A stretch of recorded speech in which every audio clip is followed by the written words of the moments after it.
Ahí está grabando. Bueno, buenos días a todas, a todos. Hoy tenemos el placer de tener entre nosotras y nosotros al arquitecto Hernán Gastelú. Querido Hernán, bienvenido a Rosario. Bueno, es tu casa, aunque estés en Barcelona. Te voy a presentar al taller en su conjunto y después te dejo para que en manos de Sofía. La profesora adjunta, el taller lo constituimos la profesora adjunta Mariela Spack, el equipo docente está integrado por Martín Álvarez, María José Basualdo, Daniela Charito, Soledad Chamorro, Lautaro Datilo, Cecilia Ferrero, Diego Formica, Constanza Galati, Paola Meli, Gustavo Molteni, Viviana Resfagli, Claudia Rosenstein, Sebastián Ruani, Ricardo Tarditi y Martín Tarditi, y los adscriptos a la docencia: Leonardo Jeremía, Romina Bartolini, Bruno Girgenti, Ivo Serenelli, las colaboradoras Brígida Barroso y Eliana Latimori, y la arquitecta Sofía Mir, adscripta de la cátedra, que es quien te va a presentar. Así que, bienvenido. Hola a todos, hola Hernán, bienvenido. Bueno, gracias Su por darme esta posibilidad de presentar a nuestro invitado hoy en una nueva edición de Los Encuentros en Taller.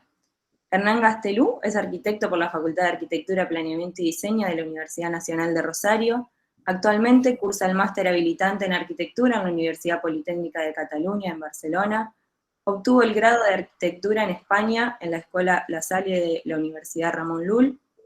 Su formación también incluye el programa Emprende, Sector de la Construcción, Barcelona Activa, COAC, de la Escola SER, el máster en Teoría y Análisis del Proyecto Arquitectónico por la Universidad Politécnica de Cataluña, en Barcelona, el máster en Diseño y Espacio Público del Instituto Elisava de Barcelona, y el seminario El Proyecto como Saber Experimental de la Universidad Nacional de Buenos Aires. Es arquitecto responsable de proyecto en Mario Corea Arquitectura. Forma parte de Nakamatsu y Associates en Barcelona. También trabaja como profesional independiente en distintos proyectos. En Rosario se ha desarrollado como arquitecto asociado con Damián Podio y Cristian Monti, así como colaborador en el estudio de la arquitecta Susana Paganini. Además, escribió durante 7 años para el suplemento ARC de Clarín. Fue docente en 2 ediciones del Máster de Arquitectura Sanitaria Lab en Barcelona. Participó varias veces como profesor invitado en correcciones de taller en Elisava y así también como en los cursos de verano de Fabián León. Fue adscripto del taller Galia en nuestra casa de estudios y a continuación nos presentará La Casa en la Pampa, una obra que obtuvo el primer premio de obra construida en el Distrito 4 del Colegio de Arquitectos de la provincia de Santa Fe y el segundo premio de obra construida a nivel provincial.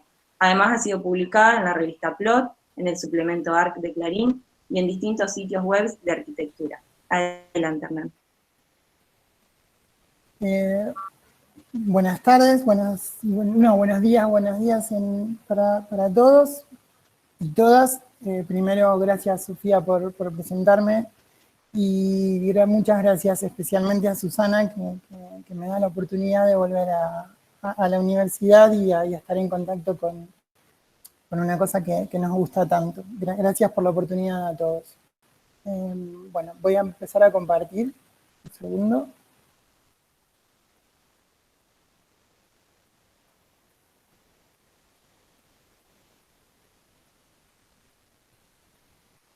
No sé si ya se está viendo. Sí, ya se ve. Vale.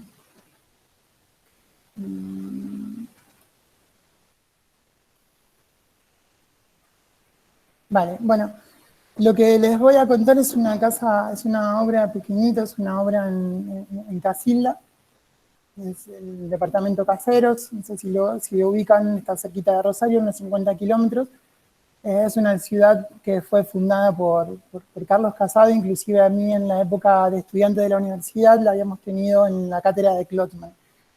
La particularidad que tiene esta ciudad, como muchas de las ciudades nuestras, es que todo el orden que se ve desde arriba en la foto aérea del damero, un poco luego cuando bajamos a la calle se empieza a desordenar con las distintas alineaciones de fachada, las distintas alturas, los recesos, las veredas que cambian de unas a otras.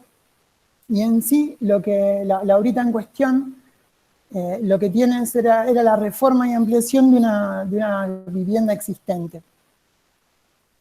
Lo que teníamos era una vivienda, la particularidad que tenía era que era una casita tipo viviendas Anaí, una vivienda tipo californiana, una casita prefabricada, a la cual se le fueron adosando distintas construcciones como una habitación extra, un lavadero, cosas que fueron un garaje en su costado, que fueron haciendo crecer en superficie y en un momento llegar a quedar obsoleta la propia vivienda. Entonces, el cliente era familia, o sea, entonces, luego de hacer varios intentos, o sea, en la facultad, el tema de los techitos a dos aguas, siempre, por lo menos en la parte, en el tiempo en que yo había estudiado, estaba como casi proscrito, básicamente. Y el hecho de enfrentarme al encargo con una vivienda con techo a dos aguas y que era una cuestión que les gustaba a quienes eran mis clientes, después del 15º intento de intentar hacer una vivienda con techo plano, me rendí y empecé a estudiar las posibilidades de hacer una vivienda con techo a dos aguas, con techo inclinado. Empezar a estudiar a partir de la volumetría, el por qué uno se resiste al hecho de trabajar. Entonces, lo primero que llegué a analizar era que lo que no me gustaba era que el resultado volumétrico fuese la adición de partes, que por un lado quedaban los tabiques, las paredes, y luego aparecía un techo con los voladizos a los costados, con el siguiente problema de que la casa, al estar entre medianeras, uno no puede tirar las aguas, pero por otro lado, uno se pregunta o ve que realmente una de las formas más sencillas de eliminar las aguas es por geometría, más allá de tener otro tipo de artilugios dentro de las cubiertas para poder evitar el paso del agua. En definitiva, la propuesta de la vivienda terminó siendo una casa entre medianeras con un volumen arquetípico más puro, más abstracto, cerrando por los costados con unas cubiertas más planas. Por ese lado era el enfoque volumétrico de la propia vivienda. En cuanto a la distribución y arquitectura, empezamos de lo que es la parte programática, un poco era rescatar lo que era la vivienda en sus inicios. La vivienda en sí estaba distribuida o dividida en una parte más privada, una parte pública en su costado, y todo este otro gran volumen era un garaje. Es otra de las cuestiones que también tenemos en la arquitectura nuestra en Argentina, que realmente un gran porcentaje de la vivienda se lo dedicamos al coche. Se están llevando casi siempre no sé, si entre un 15 y un 20% de la superficie que edificamos se lo lleva para poder guardar el coche. Entonces, la primera reflexión en cuanto a la distribución era un poco mantener los esquemas o los parquetes circulatorios, por ejemplo, mantener del lado donde estaban las habitaciones, mantener las habitaciones, por el lado público, mantenerlo en la parte central, pero quitarle un poco de espacio a lo que es el coche y el garage y tratar de hacer un espacio más contenido en donde puedan llegar a vivir personas y no máquinas. Por otro lado, las primeras cosas que se empezaron a estudiar también es todo lo que es intentar tener en cuenta el diseño pasivo de la vivienda, que tiene mucho que ver con la ubicación en el solar, con la ubicación de las ventanas, con lograr que cada uno de los espacios tengan ventilación natural, tratar de tener ventilación cruzada a su vez de todos los espacios, que las ventanas estén bien acomodadas, y ya de por sí la vivienda estaba ubicada, la fachada principal, de cara a norte. Por lo tanto, que todo el sol nos pasaba, o el mejor asoleamiento lo tenemos desde las 10 del mediodía, 10 de la mañana, hacia la noche, por lo cual intentar que todas las ventanas que dan hacia el patio puedan tener, todas las ventanas colocarlas hacia el patio y que la iluminación de la vivienda vaya entrando por este lugar. Por otro lado, otra de las cosas que fuimos estudiando durante el proceso de diseño era que esta cubierta que terminamos haciendo alta era por el tema de que cuando anteriormente hablábamos de que la vivienda era una vivienda californiana, de tipo californiano, de tipo chalet, y era la forma con la que estaban encariñados los clientes. ¿Qué pasa? Que en la parte superior, lo que tenían era como un altillo. Lo que se les propuso era que este techo a dos aguas pueda como extruirse o llevarse hacia arriba y generar una habitación extra, la cual pueda llegar a ser utilizada para fines, para cosas no definidas. Es un espacio plus de la propia casa. Tener toda una planta baja habitable y en esta parte superior, en lugar de ser solo un altillo, que sea una habitación plus en donde puedan ocurrir cosas, que luego ya más adelante veremos qué cosas pueden ocurrir. Por lo tanto, el estudio de la pendiente o la inclinación de la vivienda también fue todo un tema de estudio, ya que lo que queríamos lograr era tener una inclinación suficiente como para que pueda ser de este un espacio habitable. Otro estudio paralelo también fue en cuanto a las fachadas, tanto la interior como la exterior, de cómo queríamos utilizar los huecos que representan luego las aberturas, ya serían las ventanas y las puertas de entrada. Nosotros en el diseño inicial lo que veíamos que teníamos era dos ventanas más una puerta. Lo que se propuso es intentar hacer que lo que es la parte de habitación tenga un único hueco y todo lo demás, la puerta de entrada, la puerta de la sala de estar, más el portón de acceso del coche, esté todo contenido como un único hueco en esta posición. Por otra parte, también el estudio de las pendientes, lo que daba era la manera en que cada uno podía llegar a acercarse dentro de este espacio sin chocarse la cabeza con los costados. Hacerlo utilizable, útil. Entonces, como resultado, si se recuerdan en la vista anterior, lo que terminamos teniendo es una casa con techo a dos aguas que realmente, en cuanto al contexto, está bastante opuesta, no tiene nada que ver con todo el contexto, y es una casa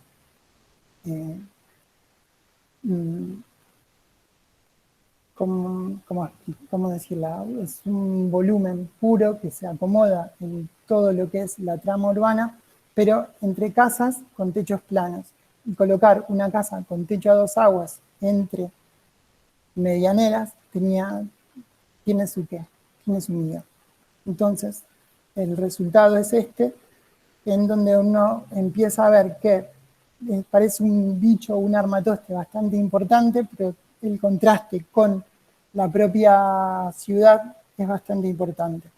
Lo cual, si uno mira las alturas de las viviendas de los costados, termina teniendo una primera planta baja con una altura normal y la segunda planta es la que sobresale un poco. Esta cuestión la hace diferente y la marca dentro de lo que es el contexto urbano.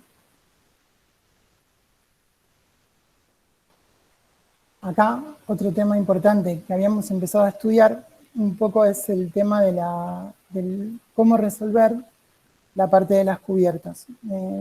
La casa lo que sí se le puso fue como mucho mimo y mucho detalle en cuanto en la etapa de diseño y en la parte constructiva. Una cosa común que yo veía cuando practicaba la profesión, tanto en Argentina como acá, sobre todo en la parte que me tocó desarrollar allá, es que uno cuando llega a terminar la vivienda, las cosas que no se ven, es como que no se terminan. Y uno puede ver en todo, sobre todo en las ciudades pequeñas, cuando son casas bajas, las cubiertas que nunca quedan terminadas, siempre quedan como el lamiplás, y como si bien cuando estudiamos, o me acordaba la parte de edilicia o la parte de materialidad, siempre terminábamos poniendo la cubierta de grava o el doblado de ladrillos sobre la membrana. En la práctica pocas veces se terminaba ejecutando. Entonces, en esta obra lo que se quiso hacer en todo momento es llegar a diseñar y a construir lo que se estaba pensando en que debería ser para una mejor solución. La casa misma, acá ya un poco en la parte de la etapa constructiva, lo que es, se puede ver un poco en detalle, se intentó de que toda la casa tenga doble tabique y tenga una buena presencia de aislación, de aislantes, para aislarla tanto del frío o del calor. Los tabiques son muros portantes de doble pared de ladrillo, visto en su cara exterior y en su cara interior con un ladrillo cerámico, con el muro trabajado con cámara de aire. Por otro lado, en el interior, la fachada que da hacia el patio, lo que se propuso fue trabajar en una especie de muro gordo, un muro que a su vez contenga no solo las ventanas, sino que en estas partes que se pueden llegar a ver, no sé si alcanza a ver, en estas partes tratar de tener todo lo que sean espacios de guardados. A su vez, en su momento se proyectó que el aire acondicionado estaría contenido acá adentro, cosa de que se calculó una tipología de aire acondicionado que podía entrar. Resulta que cuando lo fueron a comprar le aconsejaron poner uno más grande, que total era el mismo precio. Moraleja, el aire acondicionado que estaba preparado para que entre en este lugar no quedó, la tapa que tenía que ir no fue, y ahora el aire acondicionado está visto. Las ventanas están pensadas como elementos que van metidos dentro del muro, pero no es solamente una ventana fina, sino que dentro del muro ancho queda como un espacio, como una idea de una ventana habitable, que uno se pueda sentar, como esta es la orientación que recibe un mejor sol desde la tarde, sobre todo pensándolo en los 6 a 8 meses de clima que tienen un sol agradable, que es del otoño, el invierno y la parte de primavera. Es un lugar agradable donde uno se puede sentar a intentar leer o hacer.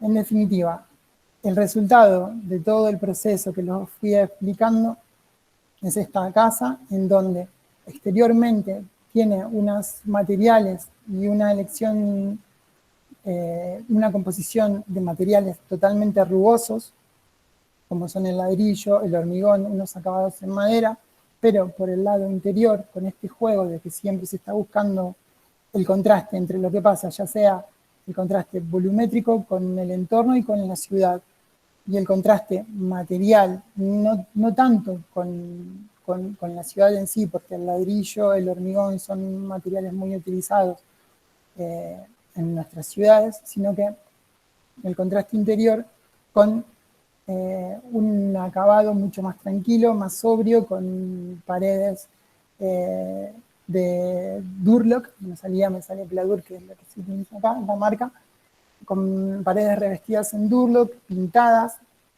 y como siempre lo que se alcanza a ver en estos espacios es que todo lo que es el sector o la parte pública intenta que esté todo conectado, ya sea el estar, cocina, comedor, con la planta superior, con esta habitación plus que se termina teniendo, que todo esté conectado y no haya divisorios físicos. Por otro lado, este puente que nos conecta con la terracita, en realidad lo que fue pensado, toda esta parte, la planta alta, es un poco una habitación para que utilicen los nietos. O sea, el cliente básicamente son mis padres, y lo que queríamos era que tengan una vivienda en donde ellos reconozcan los circuitos o los caminos que siempre caminaron dentro de lo que siempre fue su casa, y por otro lado que lo puedan disfrutar con sus nietos, y que todo lo que pueda llegar a pasar, pase siempre en esta habitación plus que sale aquí arriba. Por eso también lo que queríamos mostrar en esta parte era la importancia de la sección, lo que es el hecho de que no solamente el proyecto arquitectónico desarrollarlo a través de la funcionalidad y de la resolución de unos circuitos determinados donde uno pueda ir y venir o caminar, sino que la sección es la que termina armando o concibiendo bien el espacio. Bueno, un poco esto es la imagen interior de lo que quedaría por arriba. Y por último, para ir cerrando ya con esta vivienda, es esta cuestión de lo que es la resolución del patio. Y una idea de que en un momento se buscó una continuidad entre la cocina, con el parrillero, con el exterior. En ese mismo momento fue como un momento de crisis en donde muchas veces uno empieza a contar de que se busca la continuidad interior-exterior, y tomé la determinación en su momento de que en realidad lo que quería era marcar qué era el interior, qué era el exterior, y diferenciarlos, no solo materialmente, como recién contábamos, sino que a través de los elementos de la arquitectura, que las puertas sean puertas, que las ventanas sean ventanas, y definir este interior-exterior. Por último, en lo que es un esfuerzo, que me acuerdo siempre una de las charlas primeras que había escuchado de Gerardo Caballero en la universidad, contando el Quincho Puricelli, que él en el Quincho Puricelli, cuando habían trabajado, lo que habían intentado siempre era esconder el tanque de aguas, pero sin embargo, en las fotos, cuando fue a sacar la foto del quincho, aparecía el tanque de agua al fondo, que era el tanque de agua del vecino. En este caso, para intentar resolverlo, lo que terminamos haciendo es colocarlo dentro del volumen propio del parrillero. Quedaría el tanque de agua, lo tenemos aquí adentro. Esta es fue la primera propuesta y la primera búsqueda, digamos, la primera casa construida dentro, bueno, no fue la primera, ya tenías otra, fue la casa de mis padres en Argentina. Por otro lado, también, ahora mismo, en este momento, se está terminando una vivienda que tiene búsquedas similares. También está construida en Casilda, no es de mi familia, sino de unos amigos. Lo que voy a mostrar son 4 fotos de la obra en construcción. La obra se está terminando ahora y está pronta a ser habitada, y ambas tienen como búsquedas similares. Lo primero, la puesta en el solar. Si bien la otra era una casa entre medianeras y puesta dentro de la trama urbana, esto es una vivienda que se ejecuta en un barrio cerrado, que podría decirse que de cerrado no tiene nada, sino que es una de estas urbanizaciones que van creciendo en torno a las ciudades, que lo que van haciendo es cargarse un poco el damero, la construcción existente de las ciudades, y haciendo estos tipos de urbanizaciones en cul-de-sac que son bastante poco agradables.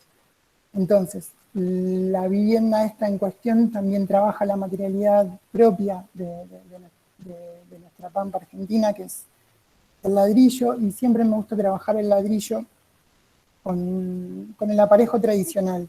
No veo que a la distancia pueda hacerlo de una forma diferente. Creo que la forma más sencilla y más pura de trabajarlo es la que da mejores resultados. Por otro lado, búsquedas similares es el tema de las aberturas, de trabajarlas siempre, intentar trabajar toda la casa o el proyecto como un volumen, y que las aberturas empiecen a ser como grandes mordiscos que se le sacan a las volumetrías. Como verán, la vivienda está ubicada acá en el cul-de-sac de una de las entradas, y lo que termina haciendo es pegándose a las medianeras, y estas formas curvas empiezan a aparecer del propio terreno. Otra vez, la importancia de la sección en el diseño, buscando tener un espacio singular dentro de lo que podría ser el estar comedor, y todo lo que es la cocina, toda también integrada como un único espacio, y acá teniendo un espacio en doble altura y utilizando la escalera otra vez como elemento de separación física, que no es tal, pero marcando cada uno de los ambientes. En sí, esta vivienda se organiza a través de un espacio que es el recibidor, y la intención es que el resto sea todo un espacio fluido o puro que se va articulando a través de ventanas. Una vez más, las intenciones son esas, pero lo que hablábamos antes, acá aparece un gran garage que son alrededor de 50 metros, en una vivienda de 170, 180 metros se lleva un gran porcentaje de superficie para dos máquinas que van y vienen. Y esto simplemente son un poco las fotos de lo que es la vivienda, el tratamiento de fachada, los ladrillos y lo que hablábamos antes, y cómo la volumetría empieza a intentar marcarse con grandes volúmenes, como mordidos, como mordiscos al volumen más puro o a la caja. Y con esto más o menos voy cerrando la presentación. Creo que eran más o menos entre 20 y 30 minutos, me dijeron que podía extenderme y es lo que intenté hacer. Una cosa que es añadida, que antes las dos obras fueron hechas en tiempo de, bueno, ahora esta última se terminó en tiempo de pandemia, pero la anterior también la ejecuté o se trabajó estando yo desde acá. O sea, todo lo que se está trabajando ahora a través de Zoom o virtual y estas cosas que estamos, estas nuevas herramientas que estamos descubriendo para poder estar conectados, en su momento me han servido para poder trabajar. Así todo, las direcciones de obra he contado con la ayuda de Damián Pollo y Cristian Monti, quienes son los arquitectos con los que había trabajado en un inicio, y la verdad que fue una experiencia como muy, muy bonita volver a trabajar con ellos y saber que realmente se puede trabajar a distancia y con cosas que estamos descubriendo en este momento. Bueno, espero no haberme extendido demasiado. Es un poco lo que quería contar.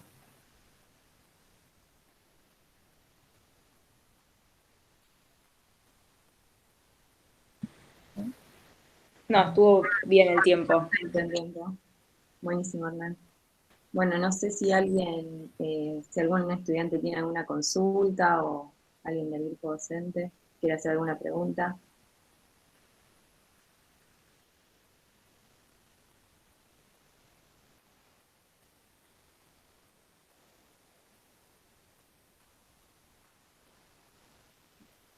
Yo tenía, esa era mi primer duda, lo que contestaste al final, sin que nadie te lo pregunte, era si los dos trabajos habían sido realizados ahora a la distancia, digamos, más allá de la etapa ahora de pandemia que estamos pasando, sabiendo que vos estás en Barcelona y las obras eran acá, ¿cómo manejabas ese trabajo? Porque también se nota un cuidado en las resoluciones finales materiales que implica que hay alguien que está muy atento a todos esos detalles. ¿Cómo es ese trabajo a la distancia? Mira, lo primero que sí sucedió es que para las dos obras hice un montón de planos. Se dibujaron un montón de planos y no tantos detalles, sino algunos detalles genéricos, detalles de carpintería, el detalle constructivo que antes recién mostraba o hablábamos, y solucionar 4 o 5 cosas que uno realmente crea o considere que deben hacerse de una u otra manera. El resto se intenta que se sigan todos los planos y se vaya siguiendo la información que se dio. Y por otro lado, el correo electrónico, el WhatsApp, las llamadas, o sea, la verdad que eso ha sido como el punto más fuerte del poder desarrollar las obras. Después hubo idas y venidas. Hay una cosa que yo sí vi de cómo se ejerce la profesión o cómo ejercíamos la profesión cuando yo estaba allí, cómo se ejercía aquí. Nosotros estábamos como muy acostumbrados a pasar en la obra mucho tiempo. Me acuerdo que las primeras obras que hacía intentaba ir cada 2 días o cada 3 días, estar permanentemente en contacto con las obras. Acá se estila ir un día y poco más. O sea, y en un día resolver todo lo que se tenga que resolver y luego se va trabajando. Está bien, hay una figura que es la de aparejador, que en Argentina no existe, que es quien está más en contacto con la obra o quien está más en contacto con los detalles. Podría llegar a ser, no es bien el capataz de obra, pero podría llegar a serlo. El tema es que siempre se necesita alguien en la obra que conozca el proyecto y que cuando tenga alguna que otra duda vaya y recurra a lo que se dibujó para poder resolverla. Nosotros en la primera parte lo hicimos, lo pude hacer yo vía web o ir hablando con el propio jefe de obra que había puesto la constructora, pero ya cuando se empezaron en la etapa de detalles y definiciones, ya fue necesario la presencia más permanente de alguien en la obra. Permanente estamos hablando con visitas de una vez a la semana.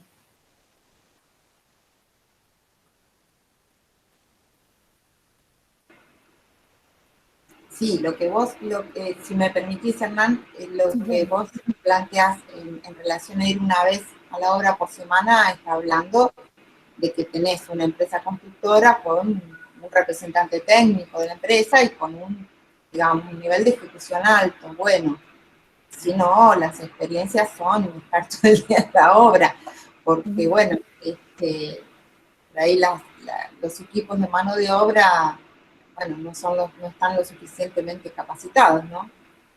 Entonces, bueno, se necesita esa mediación y un contacto, que pueden haber muchos planos, pero si no hay una buena interpretación, no resulta, ¿no? Exactamente. Ujú. Sí, toda la razón, sí, en eso.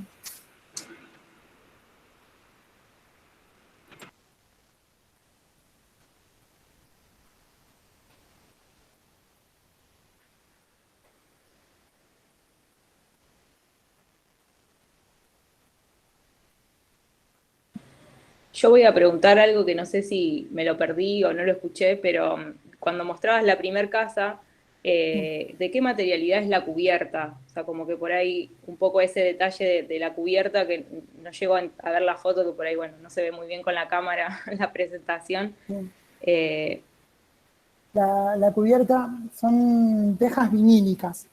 Lo que intentaba era lo que decía en un principio, de que esta cubierta termine conformando la volumetría y no que sea una cubierta o un techito que huele, sino que lo que se pueda llegar a tener es un volumen más puro y a partir del cual definir un poco lo que era la expresión que se buscaba de la vivienda. Encontré como material, tenía que encontrar algún material que sea adaptable, pues si hubiese podido lo hubiese forrado con ladrillo mismo, pero el peso era otro y la dificultad técnica también. Entonces lo que encontré como para poder terminar cerrando esta volumetría, si bien cambia la materialidad, lo que se percibe es un triángulo puro de cubierta más una base rectangular, y lo logré con estas tejas vinílicas. Se hizo toda una estructura metálica, que es esta que se veía por acá. La cubierta es toda una estructura metálica, una chapa fenólica de cerramiento, y por sobre se van pegando todas estas tejas vinílicas que terminan forrando contra la propia pared. En el interior luego se hizo toda una doble piel para aislar térmicamente la vivienda, toda una doble piel acabada con vidrio. Perfecto. Y también ahora que por ahí dejaste el detalle ahí como un tiempito más, Sí. porque otra pregunta que me hacía era cómo era la canaleta, o sea, contra un lado, y ahí Sí, ahora la bueno, veo ahí en el... eso es un cambio de obra, que era muy difícil de ejecutar la canaleta en como la tenía planteada, y la sugerencia fue que si bien íbamos a tener toda una cubierta plana que recogía las aguas, directamente hacer que caigan por gravedad y que se recojan directamente por por la cubierta plana. No se terminó ejecutando la canaleta, digamos. Como el detalle, como en el detalle que se ve. El detalle no se terminó ejecutando, sino lo que terminó siendo es un techo inclinado que va cayendo y deja las aguas aquí abajo. Luego se recogen, obviamente.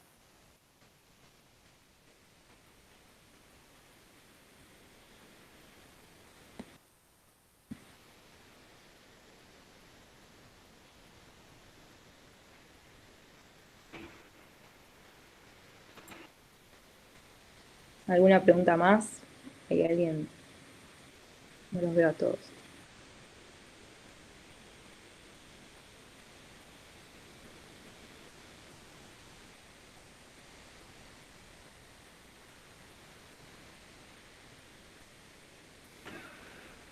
Como vos sabés, como te contamos, Hernán, y como sabemos todos, estas son intervenciones cortas al inicio de la jornada de trabajo, como para hacer un aporte, dejar pensando a todas, a todos, y bueno, y formar parte de nuestros sistemas de referencia, ¿no?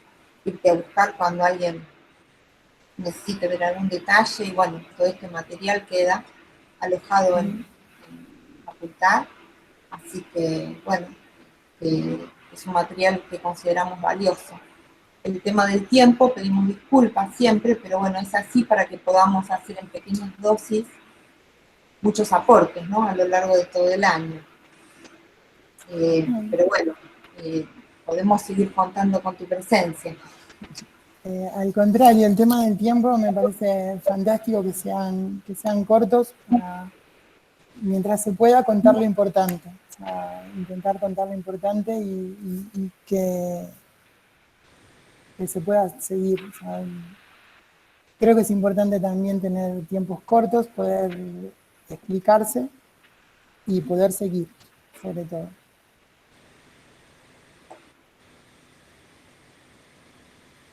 ¿Habrá alguna pregunta más? Están todos muy en rendir, en volver a clase.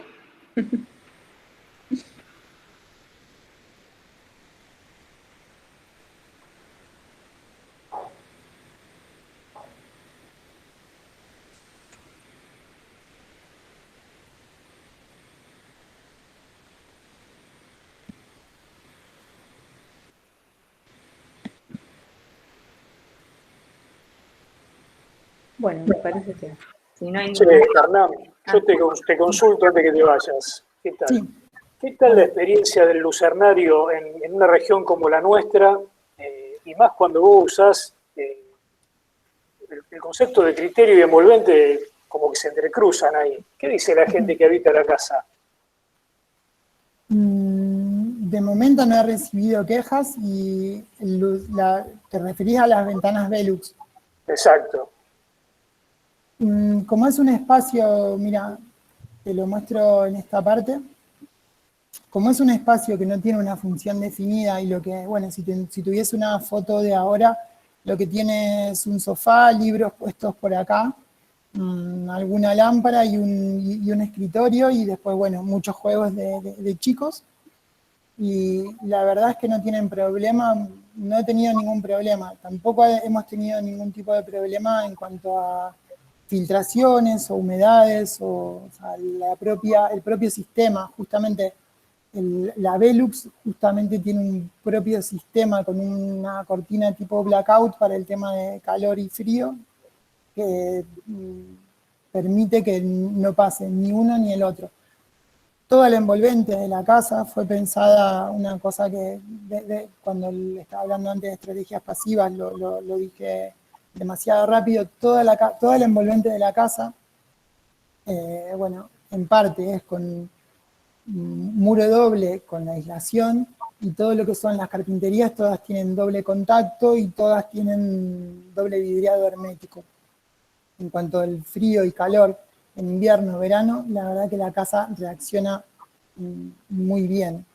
Y en cuanto a lo que es iluminación, el porqué de colocarlos allí fue para que no quede un espacio muy oscuro y que a su vez pueda recibir luz y que entre el sol a partir del mediodía, porque si no, lo que nos obligaba era a colocar una ventana en la parte superior en fachada, que la verdad que eso sí es una cuestión que compositivamente en todo el proceso no pude resolver, y ponga lo que pusiera, no quedábamos contentos con el resultado final.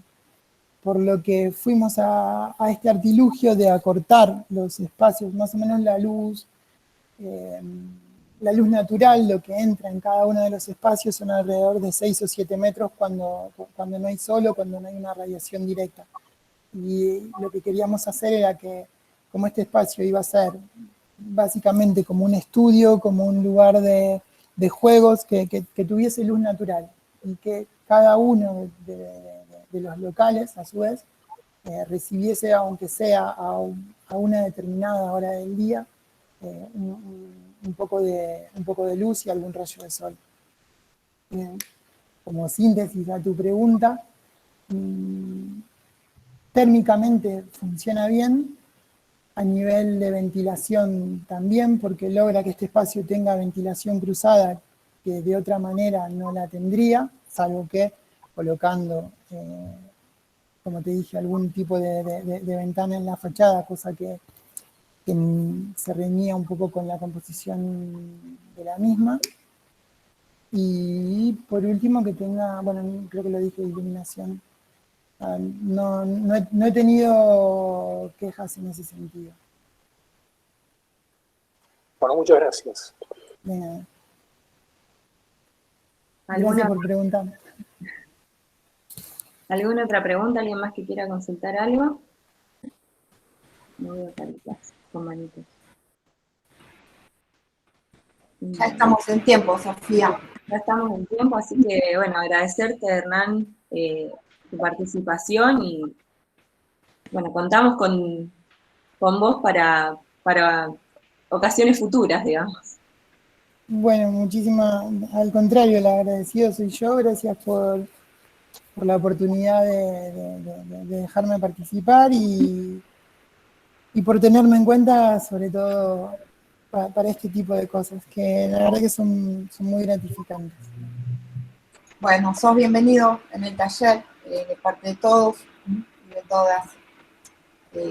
Un placer tenerte, Hernán. Así que ya nos contarás si esas casas terminadas en algún momento. Bueno, muy bien. Muchísimas gracias a todos. No, a vos. Gracias, Hernán. Chao, gracias. Gracias, adiós. Gracias. Chao, Hernán, gracias.